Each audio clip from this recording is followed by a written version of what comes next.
일에 방송이 됐던 중국통이 지난 2주 동안 일단 방송을 쉬었습니다. 이유경 교수님하고 이제 상의 끝에 지금 국면에서 중국 이야기를 하는 것은 좀 아닌 것 같다. 그래서 일단 이 전국 추이를 보면서 잠깐 이제 쉬어가자 이렇게 이제 그 이야기를 했고요. 그래서 지난 2주 동안 중국통이 방송이 되질 않았는데 다시 재차 상의 끝에 이호경 교수님께서 지금 중국통을 끌고 가는 것은 좀 약간의 무리가 있는 것 같다. 일단은 여기서 좀 마무리를 하고 나중 기회를 좀 보는 게 어떻겠는가 이런 말씀을 하셨어요. 그래서 오늘 특별히 다시 중국통 이야기를 하면서 일단은 마지막 방송이 될 것 같습니다. 자, 먼저 일단 인사 나누고요. 자세한 이야기 풀어보겠습니다. 어서 오십시오. 예, 반갑습니다. 오랜만입니다. 3주 만이네요, 교수님. 그렇습니다. 3주 만입니다. 그렇죠. 예. 굉장히 길게 느껴지는 3주였습니다. 이 중국통 계속 가도 될 것 같다는 게 제 생각인데. 아니 그런 것 같아요. 저도 뭐 계속 이렇게 전국 추이도 보고 합니다만은 이제 굉장히 좀 장기간에 걸친 그야말로 대립국면이 될 것 같은데 한편으로는 일상으로 돌아가면서 뭐 꾸준히 요구를 관철시켜야 될 테고 그러는데 자칫 그 일상에 좀 매몰되거나 너무 또 일상에만 들어가면 또 안 된다는 그래서 그런 측면에서 보자면 집중할 것은 좀 집중해야 된다. 특히 이 한국사에 의미 있는 이 시사통 같은 경우에는 그게 저한테 더 부담되는 거 알고 네? 더더욱 집중해서 우리가 일상은 하지만 계속 진행하지만 그래도 쟁점은 놓치지 않고 우리가 해야 할 바는 놓치지 않고 계속 일깨워주는 그런 집중력 있는 방송이 좀 됐으면 쓰겠다 싶어서 그렇습니다. 네, 알겠습니다. 아무튼 근데 뭐 일단 그 오늘로 좀 마무리를 하도록 하는데요. 좀 다시 어떤 상황이 좀 바뀌면 그때 중국통 다시 한번 모시도록 하겠습니다. 네, 언제든지 그때는 거절하시면 안 됩니다. 예, 언제든지 제가 쟁점이 있을 때 나오도록 하겠습니다. 알겠습니다. 이제 오늘이 이제 중국통 마지막 시간이기 때문에 이것저것 좀 현안도 좀 몇 가지 불거진 게 있고요. 좀 마무리 삼아서 여러 가지 이야기를 좀 버라이어티로 좀 꾸미고 왔으면 좋겠는데. 일단 가장 궁금한 게 중국에서도 이 박근혜 최순실 게이트에 대한 관심이 아주 지대하다면서요. 예, 거의 그 메인 포털 그 같은 경우에는 두 번째, 세 번째 이렇게 다루는 것 같고요. 제가 지지난주 그러니까 그 우리가 100만 시위할 때 광화문에서 그때 회의가 있어서 저는 그 광화문에 붙고 칭화대학에 있었습니다. 중국 칭화대에서 회의를 하고 있었는데 그날 저녁에 그러니까 9시 중국 뉴스에 세 꼭지가 연달아 나오더라고요. 메인 세 꼭지가 연달아 나오고 그 이제 네 번째 꼭지가 트럼프 뉴스 나오고 그러니까 계속 오히려 트럼프가 또 뒤에 나오면서 그러니까 한국이 100만 광화문에서 모여서 시위한 거 그다음에 박근혜 지지율 그다음 한국 사람들 왜 저렇게 분노하는지 그 배경 그다음에 검찰의 수사 이런 식으로 계속해서 CCTV가 보도하더라고요. 논조는 어땠어요? 객관적인 사실 위주로 하고요. 그다음에 이제 그 박근혜 게이트의 그 원인이 어디 있는가 그리고 그 최순실이라는 사람이 누군가 이런 것들 주로 그리고 수사의 진척사항 이런 거 위주로 보도를 하더라고요. TV 보도는 그렇고 그러니까 칭화대에 계셨으면 여러분하고 이제 직접 이야기 나눌 기회가 있었고 또 아마 질문이 당연히 들어왔을 것 같은데. 그렇죠. 뭐라고 그러던가요? 그때 이제 칭화대에 있는 교수들하고 회의를 하던 참이었는데 그날 토요일 날 자기네들도 몇만 명일 것 같냐 그러면서 한국 실시간 뉴스를 계속 관심 있게 추적을 했고 그리고 제가 그래서 핸드폰으로 보여주기도 했고 그래서 한국의 시위가 어떻게 갈지 그 귀추를 굉장히 주목하는 편이었습니다. 그러니까 한편으로는 굉장히 좀 한국이 민주화됐는데 어떻게 저런 일이 벌어지나 하는 이제 그런 생각이 하나 있고요. 그 게이트에 대해서.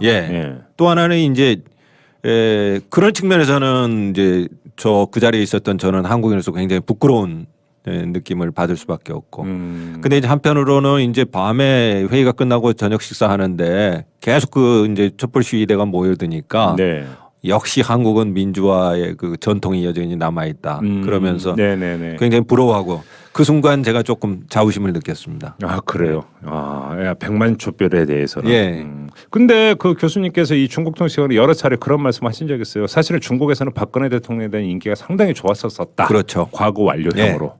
근데 아무튼 이 게이트가 터졌습니다.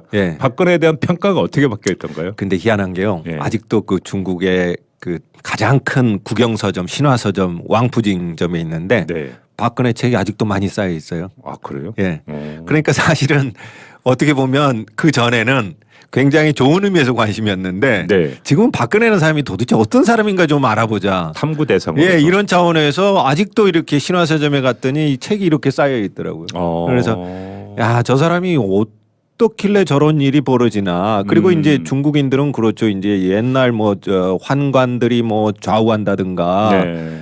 이런 뭐 전통 봉건 체제에서 일어났던 일, 왕조 체제에서 사실은 일어났던 일. 원조 십상시를 중국에 했었던 거죠. 그렇죠. 그 용어 자체도 십상시 나왔죠. 네. 그다음에 이 저 친구가 뭐 저 마쿠에서 막 정권을 저 쥐락펴락하는 일들 옛날에 다 있었던 일들 그렇죠. 아니겠습니까? 그렇죠. 그러니까 현대 이전에 일어난 일이라고 보는 거죠. 네. 아, 그러니까 이거 옛날에는 있을 법한 일이 그렇죠. 어찌 어떻게 민주화됐다는 한국에서. 한국이 그야말로 중국보다 훨씬 민주화돼 있고, 네. 그리고 한국인들의 자부심이 그렇게 대단했는데 어떻게 예. 이런 일이 일어날 수 있는가? 그리고 어떤 경우는 그렇게 해요. 이게 사실은 보자면 민주화는 됐지만 그 한국의 사정을 좀 잘 아는 청와대 한 교수는 그렇게 분석을 하대요. 결국은 자본하고 언론하고 결탁돼 있는 거 아니냐. 그리고 무슨 얘기예요? 그러니까 이제 결국은 왜 그렇게 감시망이 작동하지 않았냐. 사전에 왜 이게 견제와 감시가 이루어지지 않나요? 예. 그러면서 100번 맞는 말 결국은 같은데. 이게 네. 드러내는 거는 국가와 그다음에 자본이나 대기업이 결탁돼 있다라는 걸 여실히 드러냈고 예. 그다음에 언론이 사실은 뭐 언론 자유가 많다고 하지만 언론 자유가 많은 한국에서 왜 지금까지 그렇게 그 비리가 드러나지 않았느냐. 이제 그런 차원에서 사실은 이게 민주화라는 게 사실은 굉장히 한계가 있는 민주화라는 이제 그런 식의 분석을 하는 교수도 있었습니다. 그러니까 이제 국내적으로도 이제 그런 얘기가 참 많이 있었죠. 민주화가 이루어졌다고 하는데 그건 절차적 민주화만 달성이 된 것이지. 그렇죠. 사실은 사회적 민주화라고 하는 것은 아주 요원하다. 그러니까 우리 안에서도 그런 얘기 많이 있었잖아요. 우리가 사실은 그 민주주의를 이제 그 성취를 했고 말하자면 대통령을 우리 손으로 뽑는다라는 데만 도취되어 있는 것이지 그것이 정말 백성들이 또는 국민들이 주인이 돼서 작동되는가 이 부분은 사실은 우리가 장담할 수 없는 거죠. 그래서 예전에 그 중국에서 민주주의를 한국 같은 민주주의를 비판할 때 당신네들은 요리사는 뽑지만 요리사가 만들어준 요리 그러니까 어떤 요리를 국민들에게 제공하느냐 이거는 간섭할 수 없지 않냐 그런 한계가 있지 않냐 근데 그 한계가 여실히 드러났죠. 그렇죠. 근데 이제 우리는 우리 손으로 대통령을 뽑는 데만 민주주의라는 차원에서 접근했던 것이고 그렇죠. 사실은 이제 그 뒤에까지 얼마만큼 견제하고 우리가 주인 행사를 하느냐 이 부분은 우리가 너무 그 소홀히 했고 또는 그걸 소홀히 할 수밖에 없는 그 언론 자본 정부 이 메커니즘이 아주 카르텔이 경고했던 것이죠. 맞아요. 동의하지 않을 수가 없죠. 사실. 근데 아무튼 두 가지 이제 저도 해외에 있는 분들하고 이렇게 얘기를 나눠보면 두 가지 감정이 교차한다고 하더군요. 첫째는 박근혜 최순실 게이트 보면서 아니 어떻게 이런 일이 있을까 물어보면 속상 쪽팔려 못 살겠다. 그렇습니다. 정말 창피하고 쪽팔려 못 살겠다. 그런데 이제 백만 촛불이 밝혀지면서 그나마 위안이 된다. 그러니까 이제 그러면서 조금 그 중국 네티즌의 반응이랄까 이런 부분은 굉장히 좀 호의적으로 바뀌었는데 한 가지 그 중국 포탈에 올라온 그 블로그들이나 이런 것에 주목할 것은 그 역시 한국이 결국은 그 미국 밑에 있다라는 게 여실히 드러났다. 한국인들의 박근혜에 대한 불만이 사실은 보자면 지금 뭐 오늘 저기 뭐야 한일 협정 이제 체결됐다. 이거 의결됐고 이제 서명 이제 본서명 남아 그렇죠.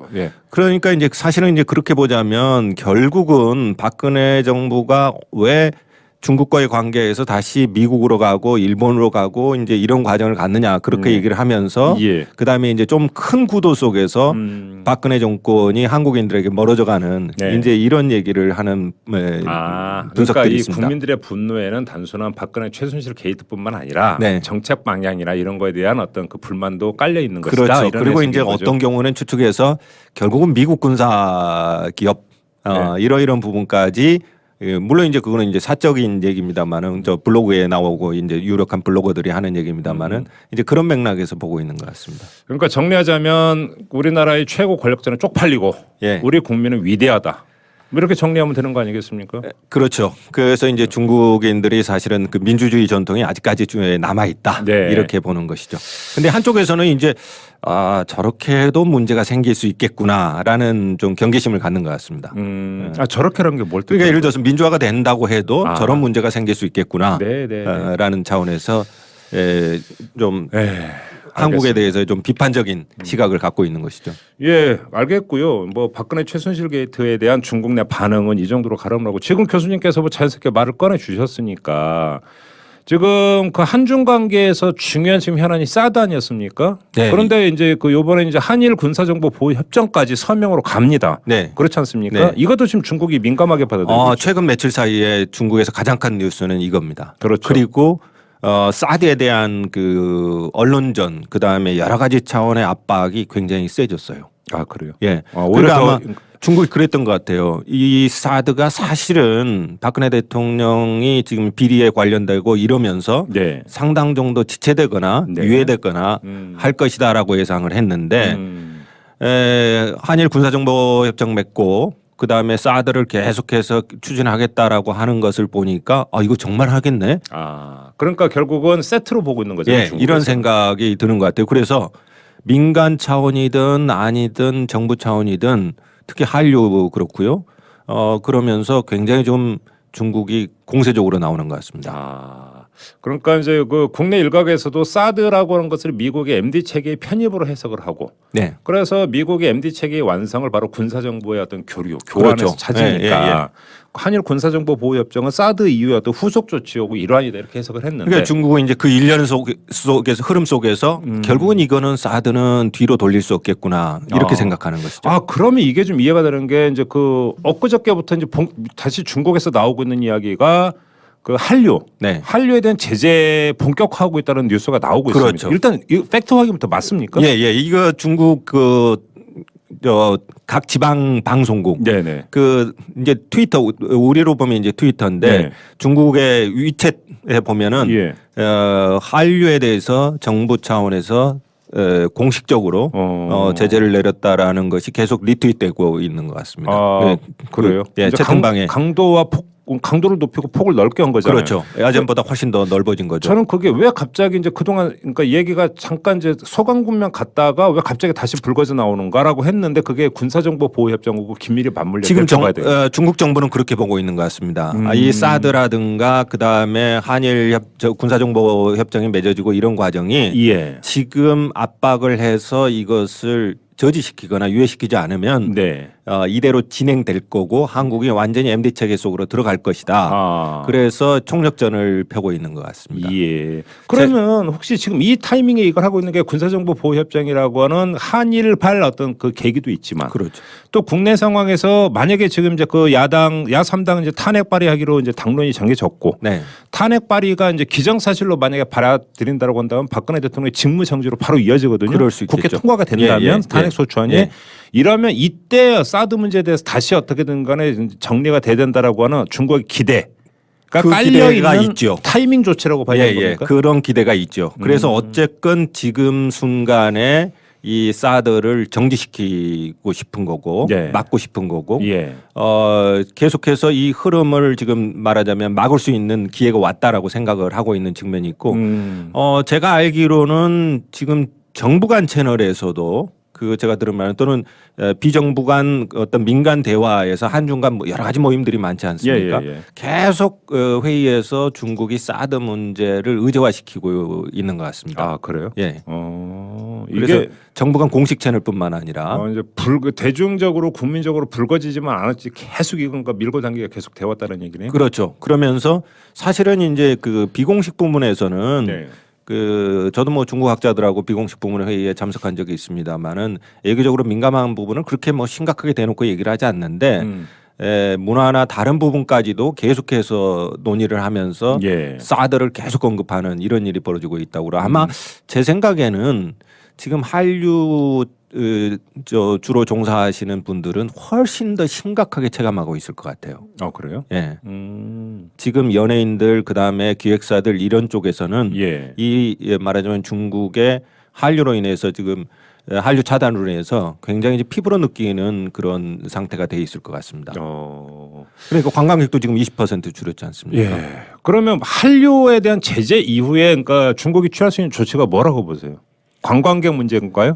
사실은 이제 지금 가장 민감한 부분만 지금 손을 대고 있죠. 그리고 중국에 이게 타격이 별로 안 오지 않죠. 드라마 뭐 한두 편 뺀다고 그래서 중국 경제에 영향이 가지는 않습니다. 예, 물론 그렇겠죠. 그렇죠. 네. 이제 부분은 이제 그 부분 문화 부분에 손을 대고 나중에는 이제 실제적으로 보면 경제 조금 더 안으로 들어올 수가 있겠죠. 예를 들어 수출이라든가 수입이라든가 이런 파트로 조금씩 올 수가 있을. 근데 이런 경우는 이제 그 우리나라 지금은 사실은 한류나 이런 데는 뷰티 산업이라든가 네. 연예 종합기획사들이나 조금 영향이 그렇게 크지는 않는데 이제 뭐 수출입 관련으로 넘어간다면 경제에 미치는 영향은 좀 더 크겠죠. 그렇죠. 근데 지금 그러니까 트럼프가 당선이 됐고 네. 그 트럼프가 당선이 되면서 오바마 행정부에서 이제 강력하게 추진됐던 아시아 회귀 전략 네.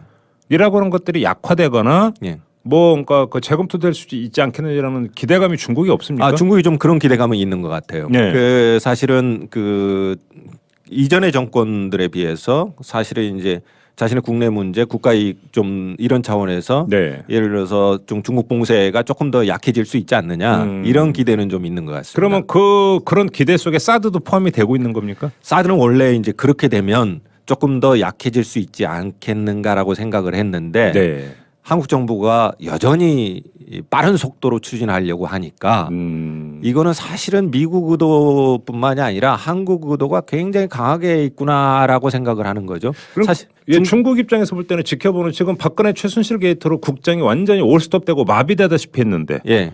다른 거 다 지쳐놓고 한일 군사정보 보호 협정만은 밀어붙이고 있으니까. 그리고 사드도 계속해서 빨리빨리 지금 협정을 추진하고 있는 거 아닙니까? 지금 대토도 빨리빨리 하고. 국방부하고 지금 롯데가는 이제 그 토지에 막교환하기로 합의 받고. 예. 그러니까 다른 건 올스톱 됐는데 사드 관련된 것만 계속 추진하고 있으니까. 그게 이제 중국에서 보기에는 아 정권이 끝나기 전에 이거를 빨리빨리 체결해서 완결 지어버리려고 하구나 이렇게 생각하는 그렇죠. 거죠. 예. 예. 그러니까 우리 뭐 국민들도 그렇게 생각합니다만은 사실은 이제 그런 흐름의 제동을 좀 걸어야 되겠다라고 생각하는 거고. 예.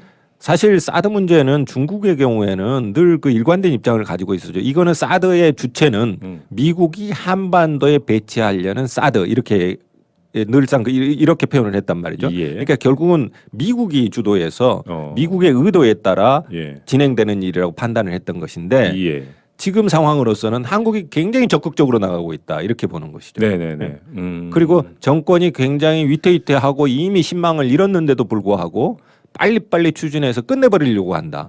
이게 더 위험하게 지금 생각하고 있는 것이죠. 그렇죠. 그러니까 불만이 더 커질 수도 있는 거죠. 그렇죠. 국가의 안위에 관련된 일이고 50년, 100년 동안 국가 안위 전망에 영향을 미칠 수 있는 일인데 네. 지금 이렇게 결정한다라는 것이 참 어리석은 일이죠. 알겠습니다. 그러다 보니까 이제 한중 관계, 중한 관계를 어떻게 풀어가야 될 것인가. 사실은 우리 중국통의 마지막 순서가 이거였었는데요. 네, 네. 결론 삼아 네. 이 이야기를 좀 하지 않을 수가 없습니다. 네. 잠시 전하는 말씀 듣고 마무리 삼아서 한중 관계 한번 짚어보죠. 한국만의 눈, 한국만의 시각, 한국의 관점, 한국의 이익의 관점에서 중국을 보는 눈이 사실은 거의 없거나 많지 않은 거죠. 여기서 중요한 건 한국의 이익이라는 관점에서 봐야 되는 게 맞잖아요. 그렇죠. 그렇죠. 근데 이제 우리가 근대 이후는 일본의 눈을 통해서 일본이 해석해준 중국. 이른바 이제 그 방송 부적합 용어 뭐 떼놈. 그렇죠. 뭐 더럽고. 뭐 짱꼴라, 짱깨, 네, 뭐 그렇죠. 게으르고, 느리고, 이렇죠. 그러니까 이제 일본이 그때 이제 뭐 조선도 침략하고 중국도 침략하는 과정에서 예. 자신들의 지배 침략을 합리화시키는 그러한 목적을 위해서 중국에 대한 이미지를 만들어내는데 중국과 중국인에 대한 비하. 그렇죠. 예. 그 관점에서 이제 중국을 보기 시작을 하죠. 예. 그리고 이제 그것이 45년 후에 냉전 체제가 성립이 되고 그다음에 이제 50년에 우리가 이제 중국하고 전쟁을 하지 않습니까? 네네. 그러면서 이제 냉전 의식, 반공 의식, 그렇죠. 그다음에 미국 프레임이 들어오기 시작하면서 그렇죠. 미국의 눈, 미국의 전략적인 관심, 미국의 그야말로 대중국 전략, 중공으로 부르던 그렇죠. 시절. 예. 그런 차원에서 이제 우리가 중국 관계를 설정하고 미국의 눈으로 중국을 해석하고 이렇게 된 것이죠. 그렇죠, 그렇죠. 그러니까 저는 사실은 극단적으로 말하자면 한국인들이 가지고 있는 중국에 대한 눈은 사실은 이제 조금 형성되기는 하지만 아직까지 그 독자적인 관점이 없다 이렇게 보는 거죠. 지금 교수님 말씀을 정리해 보니까 아주 재미난 게 그러니까 일제 강점기 이전까지 조선 시대에는 중국의 눈으로 중국을 봤고 일제 강점기에는 일제의 눈으로 중국을 봤고 그렇죠. 그다음에 해방 이후에는 미국의 관점에서 중국을 봤고 예. 우리 고유의 우리의 이익의 관점에서 중국을 본 적이 없다 이런 말씀이시죠. 그렇죠. 4대 할 때는 그러니까 이미 명나라가 망해버렸는데도 불구하고 명나라의 관점에서 청나라를 봤어요. 그렇죠. 4대죠. 예, 근데 그렇게 본 거죠. 그게 이제 우리의 눈이라고 그러는데 그 사람들은 사실은 그렇게 4대를 하고 중화의식에 빠졌던 거는 당시 지식인들이 왜 그렇겠어요?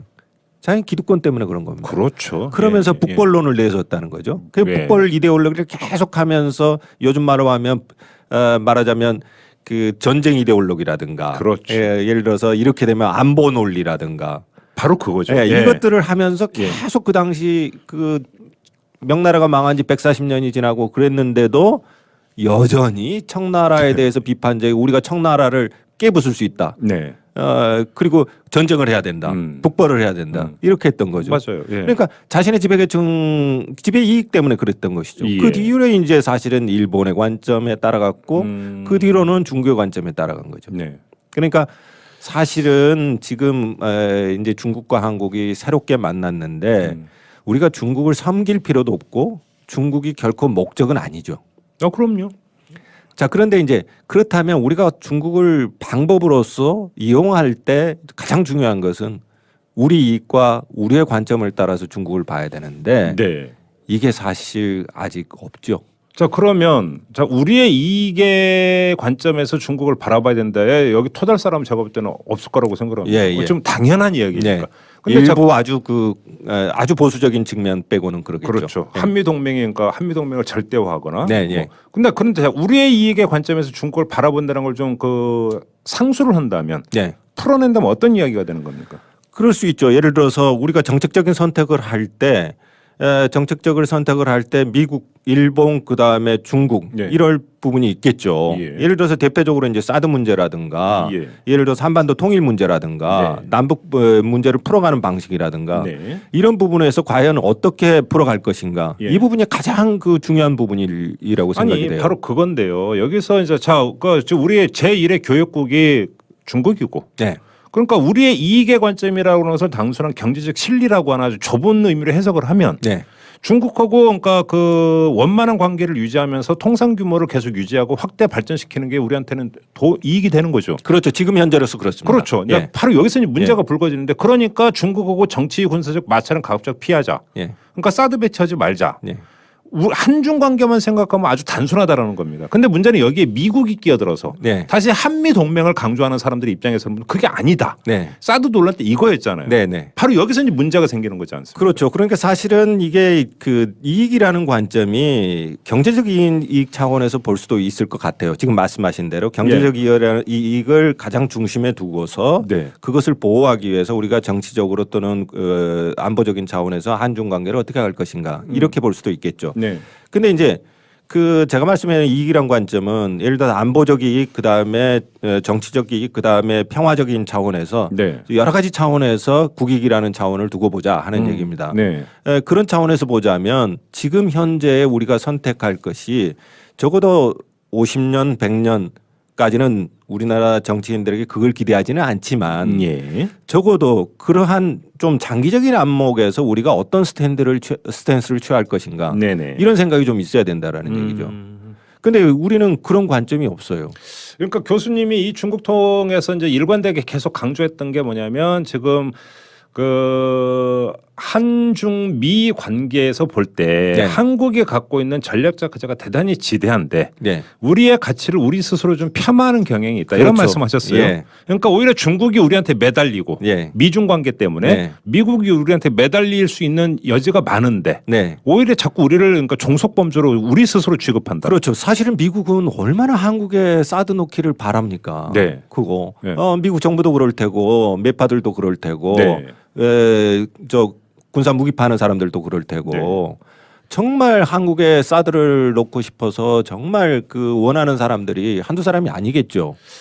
예. 그런데 사실은 우리는 우리가 필요하니까 그냥 뭐 가져오자 이렇게만 생각하지 그 사람들이 한국을 얼마나 참 필요로 하는지 예. 그다음에 중국도 한국을 얼마나 필요하는지 이 관점에서 우리의 전략적인 가치 네. 그다음에 우리의 중요성을 좀 더 정치하는 사람들, 정책하는 사람들, 그다음에 국민들도 좀 더 인식할 필요가 있다라는 것이죠. 예. 그러니까 예를 들어서 이제 그 미국이 한반도에 사드 배치를 그렇게 염원을 한다면 우리가 지금 우리 제1의 교역 상대국이 중국이고 중국 우리 관계 척지면 우리 어떻게 먹고 살라는 이야기냐. 네. 라고 미국한테 계속 시그널을 주고 그렇죠. 버티고 예. 그러다 보면 미국이 하나라도 더 내놓을 것이고.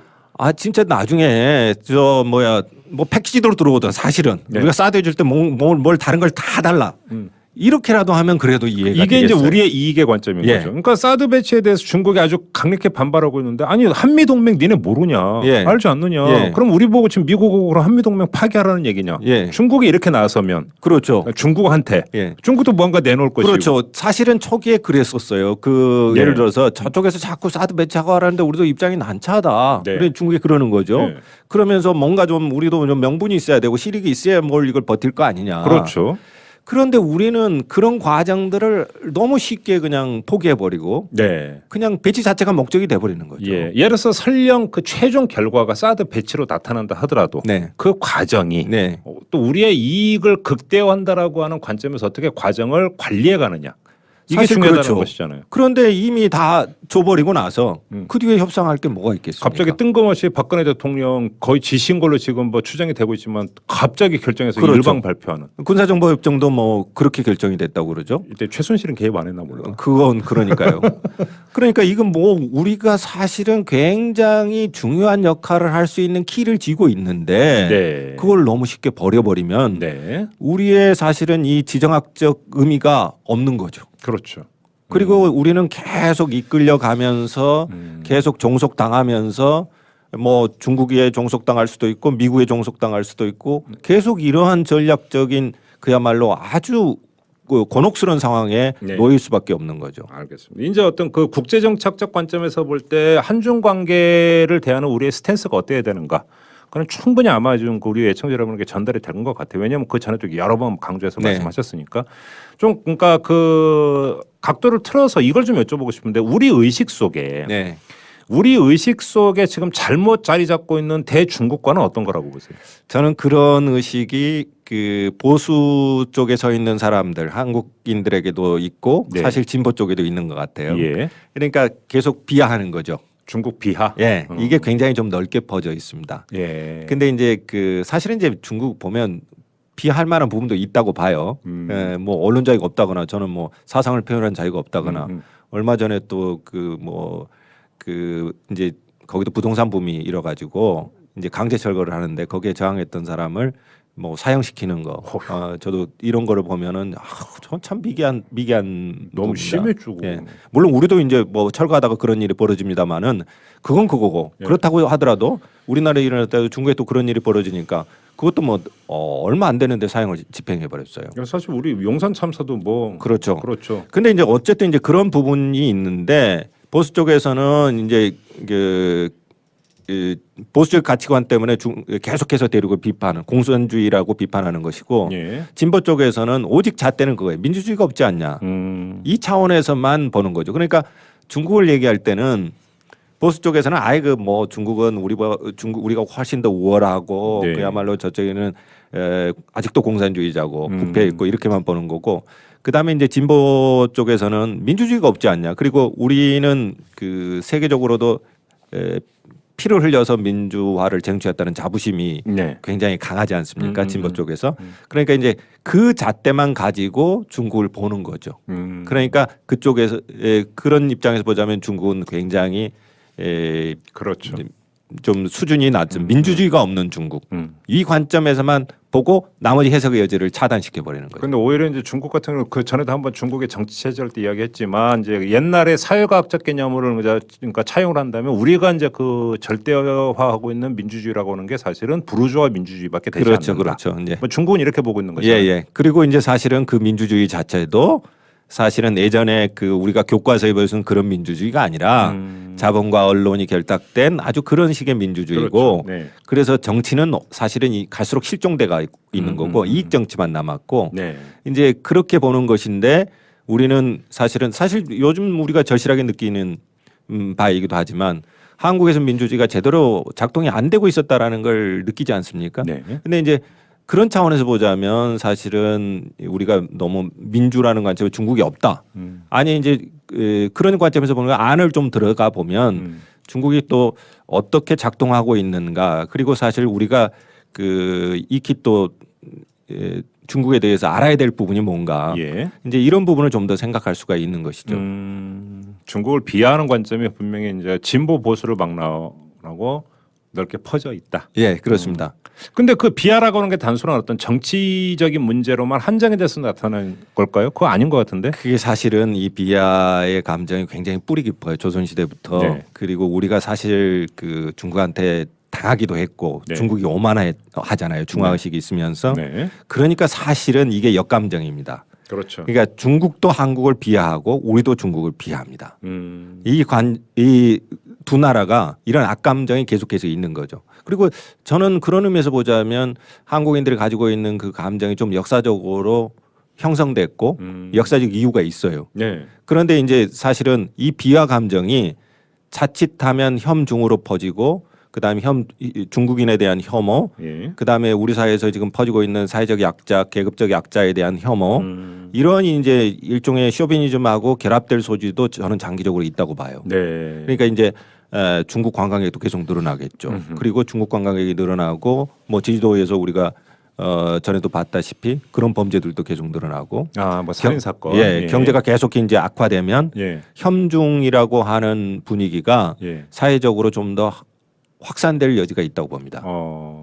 그러니까 이제 그게 사실은 중국에 대한 비하 감정하고 맞물린다면 조금 우리 사회를 위해서 굉장히 좀 사회적으로 문제가 될 소지가 있죠. 그러니까 이게 비하가 사실은 우리 사회의 문제인 겁니다. 우리 사회가 굉장히 위험해질 수 있는 소지가 있는 거죠. 그러니까 어느 나라를 막론하고 이 외국인에 대한 어떤 혐오증이 이제 발응하는 그 사회적인 환경을 보면은 어떤 경제가 안 좋고 그렇죠. 그래서 일자리가 줄어들고 예. 그러면서 사실은 아주 저임의 네. 불안정한 일자리를 외국인 노동자들이 점유를 해들어가고 그렇죠. 이러면서 이것이 어떤 외국인에 대한 혐오증 이런 걸로 나타나는. 지금 서울에도 뭐 대림역이나 이런 근처에 가면 거기 거의 중국 거리처럼 바뀌었지 않습니까? 네네네.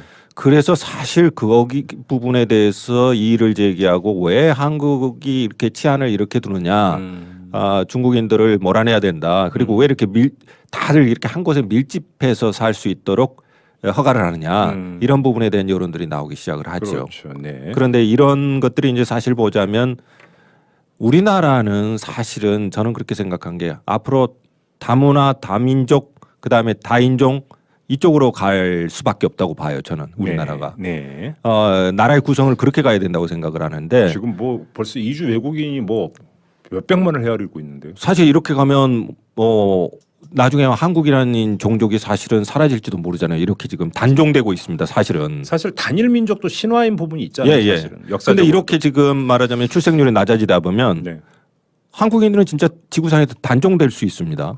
예. 예, 그렇죠. 이제 그렇게 가자면 우리 안에 사실은 이게 혐중이라든가 반중국 정서뿐만이 아니라 이제 이 중국에 대한 비하라든가 이런 것이 하나의 도화선이 될 수도 있을 것이고 우리 사회가 좀 더 다문화, 다인종, 그다음에 다언어 이쪽으로 가기 위해서는 사실은 이게 중국 문제도 좀 비하 문제도 미리의 조기에 차단할 부분이 있다 이렇게 보는 것이죠. 근데 그럼 중국에서 갖고 있는 한국인에 대한 비하라고 하는 근거는 어떤 겁니까? 중국인들은 사실은 원초적으로는 이 중화주의라는 문화적인 그게 이제 아주 고약한 그것 때문에 니네 뭐 다 우리로부터 옛날에 그렇죠. 다 문화적으로 원료가 다 우리다. 다 같지 않냐 이제 이런 아주 고약한 심리가 있죠. 거기에다가 또 미국에 종속돼 있다 이런 것이 또 깔려 미국에 있는 거고. 종속돼 있고 이제 이게 지금 최근에 와서는 그 블로그나 그 인터넷 여론에 좀 그런 게 계속 나오는 것 같아요. 결국은 한국이 박근혜 정부가 초기에는 천안문에도 가고 그래서 조금 예전 정부하고 좀 달라진 이제 예전 정부랑 이명박 정부죠. 달라진 줄 알았더니 역시 그렇다. 한국은 구조적으로 어쩔 수 없다. 이제 이렇게 보는 것이죠.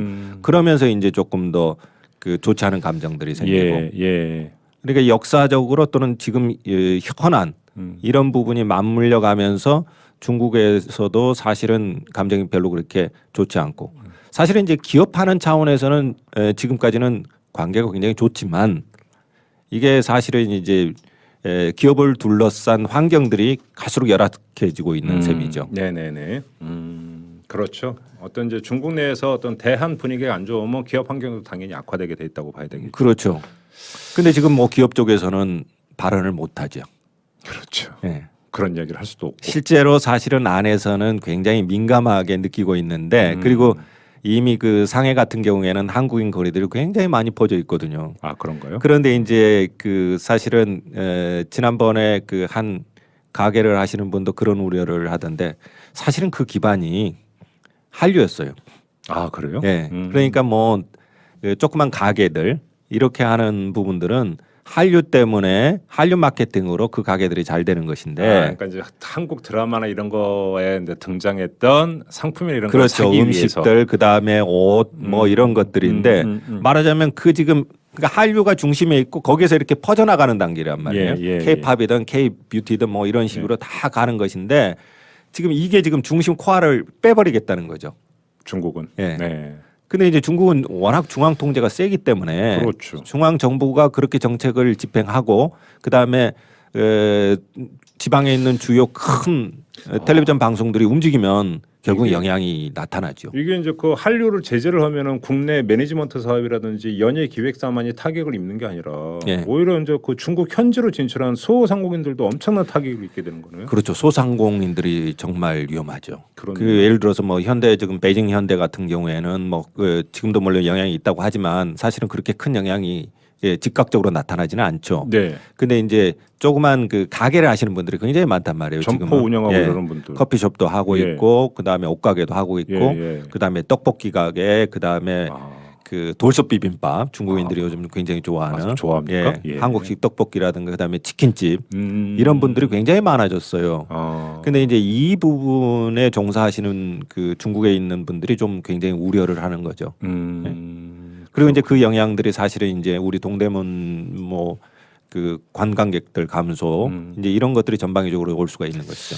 지금 교수님께서 저번에 말씀하시면서 교수님이 이제 그 중국으로 유학을 간 게 한중 수교 이듬해인가라고 하셨죠? 수교하던 그해. 수교하던 그해. 예. 그러니까 원조시잖아요. 그렇죠.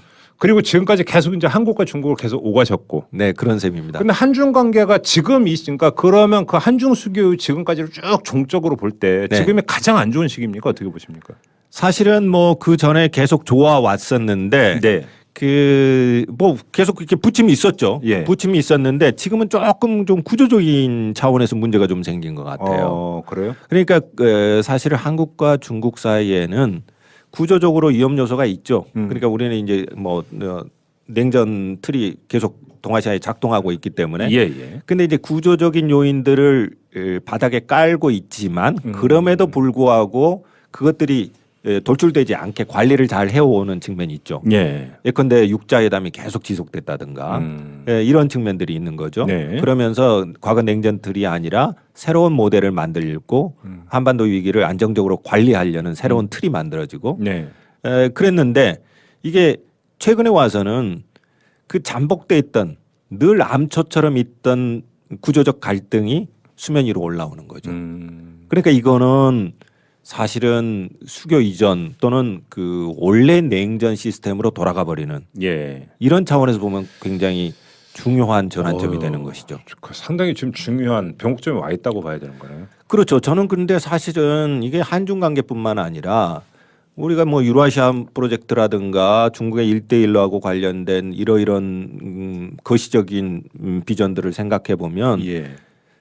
이렇게 구조적으로 악화되고 그다음에 아주 어려운 쟁점들이 구조적인 쟁점들이 돌출시켜서 상황을 악화시키는 것이 굉장히 우리나라의 미래에 이익이라는 관점에서 나라의 비전이라는 관점에서도 굉장히 좋지 않다라고 보는 것이죠. 그러면 이제 결론 삼아서 그러니까 교수님께서 정부 당국자에게 네. 이것만은 정말로 어떻게 좀 해야 된다라고 만약에 그 고언을 하신다면 네. 어떤 걸 말씀하시겠습니까? 첫째는 이제 사드 문제를 해결해야 되는 것이고요. 예. 사드 문제를 가지고 남북 문제. 예. 그다음에 이것을 사실은 중국이 남북 문제를 굉장히 부담스러워하거든요.